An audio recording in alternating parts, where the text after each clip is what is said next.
Hello, I'm in a 2013 Ford Fusion, and today I'm going to show you how to connect your phone Bluetooth to your vehicle interface. So first, just start the vehicle, and then make sure your Bluetooth's on, and you at least have access to the pairing screen.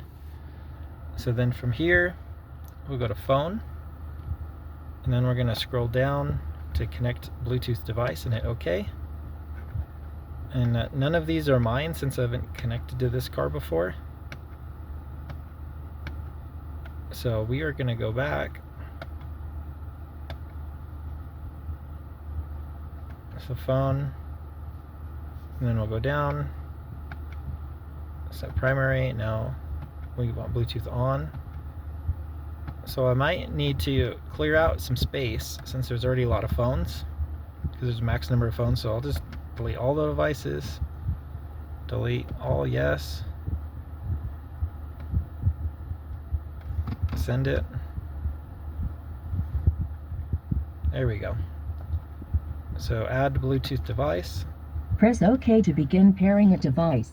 So you might need to restart your pairing, but you should see something called sync pop up at some point. Sometimes you have to restart this a few times, or start your phone or the car. Alright, we want to send this. Okay, so we'll try that again. Press OK to begin pairing a device. Alright. So now we should see it populate at some point.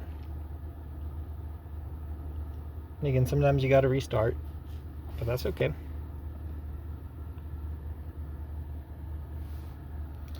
So it's still searching. There's sync, just popped up. And it wants me to type in this random numbers for the pin. So I'll go ahead and do that.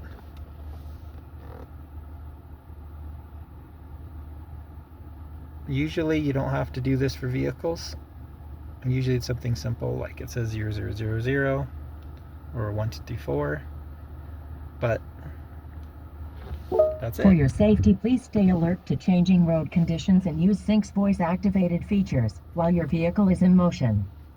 To use this device for Bluetooth audio, change your source. Okay. So you can sync up your phone book if you want. And sometimes if you're having issues too and you've synced before, you might have to forget and then do the process again. Phone disconnected. Just because sometimes the technology gets confused. But that's it. And then sometimes you have to do it from that side too. And I hope this was helpful. I hope you have a wonderful day.